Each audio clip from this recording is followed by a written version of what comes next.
Hi, Trevor here, reflecting on life through music. Thank you for stopping by.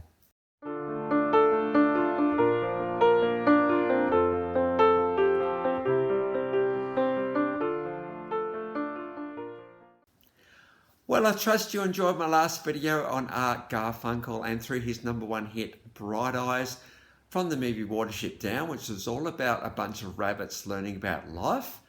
What can we do to learn about life as we go through it? So I trust you found that one encouraging. Well, we're going on. I know I said last time I was going to go on to Bridge Over Troubled Water this time, but it made sense given that was at the end of the recording career of Simon and Garfunkel that we do that one next time. Of course, we need to go on to Simon and Garfunkel and just the incredible career these two have actually had. Of course, they are an American worldwide treasure, and there are just songs in their catalogues that just the whole world knows. And we know how fantastic a songwriter Paul Simon is, how incredible vocalist Art Garfunkel is, and together how amazing the harmonies are to make these guys an absolute force of nature. So lyrical, so thought-provoking, incredible melodies, the whole thing. These two met in elementary school, and it was around 1953 when they were learning about this music thing that they released, very much inspired by their idols, the Everly Brothers' Hey Schoolgirl, under the name Tom and Jerry. And interestingly, this had a little bit of success, this song, and they thought, yeah, actually, let's see what else we can do. And so what I've actually done today is, because there are a few music clips today, I'm going to refer to the clips as we go through the talk today. And so you can decide whether to look at them all at the end, or, perhaps have this video up again and click on the links as we go. I'll leave that totally up to you. So I do have a live version of Hey Schoolgirl, some 50 years after that particular release. And it's just good to see how these two, they're still going back to their roots for the first song they ever sung together. So that's pretty cool. Columbia Records were taking notice, and it was in 1963. They signed these two up to their label, and soon after that, the album Wednesday Morning 3 a.m. was released. Now, didn't go so well, that one. It was a bit of a flop, but it did have the iconic Sounds of Silence on it, but it was an acoustic version, and perhaps not quite as compelling as the release that would come a little bit later. Well, Paul Simon was a bit, whatever at this point, and so he thought he'd actually go over to the UK and do a bit of singing over there. Well, it was another executive who rediscovered Sounds of Silence and thought, hang on a minute, these lyrics are pretty amazing. Hello, darkness, my old friend, I've come to be with you again. Oh my goodness, what else has this song got in it? And it talked about neon gods and all the rest of the stuff that was going on, and people writing songs and the whole thing. You thought, hey, what about if I put some guitars and drums in with this one as well? And so that happened. And when that got released into America, it became an absolutely massive hit. And so then came the album Sounds of Silence, got released a little bit later, and it became a massive hit for Simon and Garfunkel, and it's catapulted them into superstardom at that point. The next album to be released, Parsley Sage, Rosemary and Thyme. Now you might be thinking, now where do I know those words from? Well, there was that song Scarborough Fair, or Canticle, which I think is all about the true love of mine. And there's something about the fair and Parsley Sage and Rosemary and Thyme and the whole thing that really just brings the whole love aspect of things really, really into the fore in a really creative and innovative way. Of course, this is the great thing about Paul Simon. He just had such an uncanny knack of writing songs and using really, really uncanny lyrics to get his point across. Instead of just saying, I love you, no, Parsley Sage, Rosemary and Thyme was just a beautiful way of saying it. Another song off that album was Feeling Groovy, or the 59th Street Bridge song. And I got a live version of that one from the iconic Central Park concert in 1982. Of course, Simon and Garfunkel finished around 1970, but it was a producer said, hey, come back and do it a bit of a concert. And in that concert, 500,000 people rocked up to see them, because very much still in America's consciousness, at that point. So we've got a live version of Feeling Groovy. A little bit more upbeat for these two, and just a really, really happy, groovy song. Hello Lamppost, how you going? Come to see your flowers growing. Again, just beautiful lyrics from Paul Simon right there.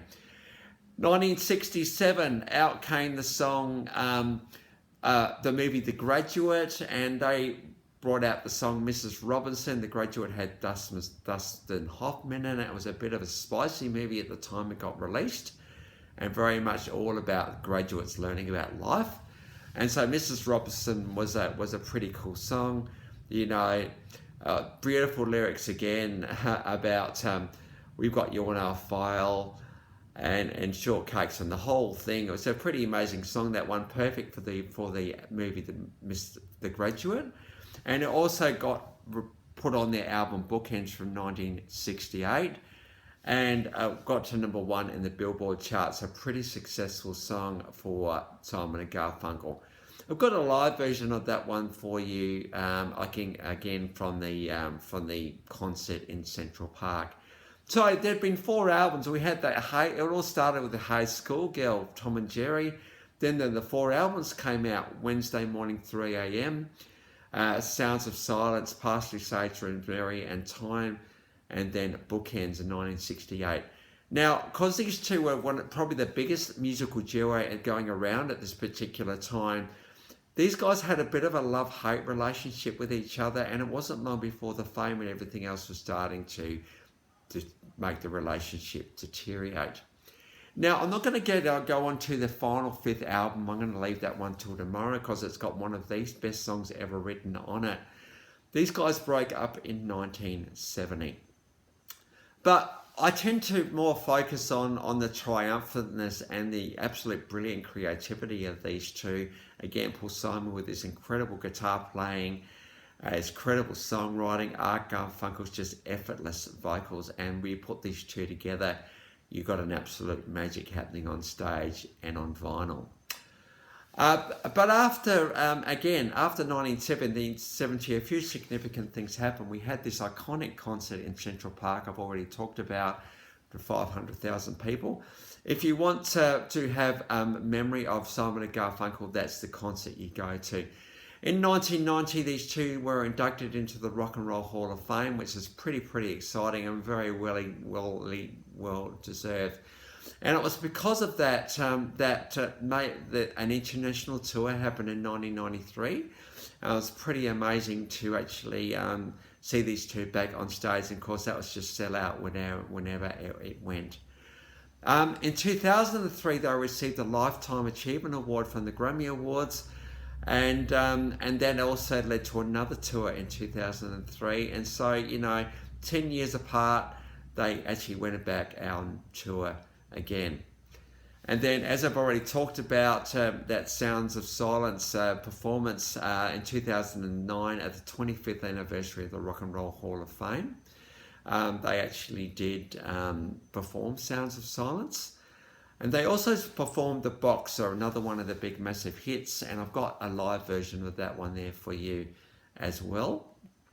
And I thought just to finish off this particular video, I thought Old Friends, again from the album Bookends, from that concert in Central Park, just really talks about the concept of friendship, of friends forever.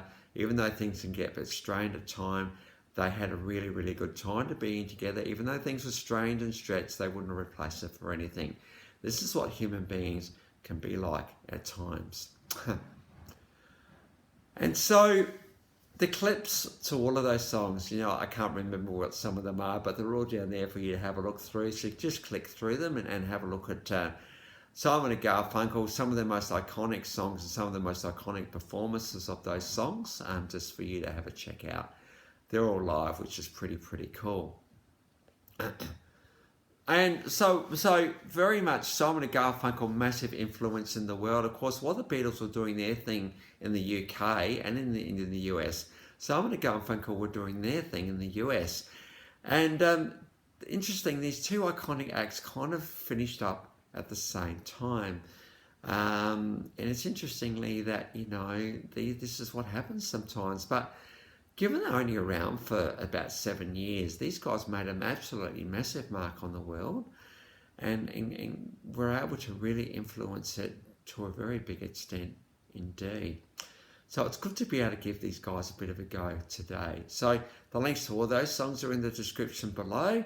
And I've also included my last video from Art Garfunkel. So if you want to recap on me giving him a bit of a go in his solo ride, feel free to do that one.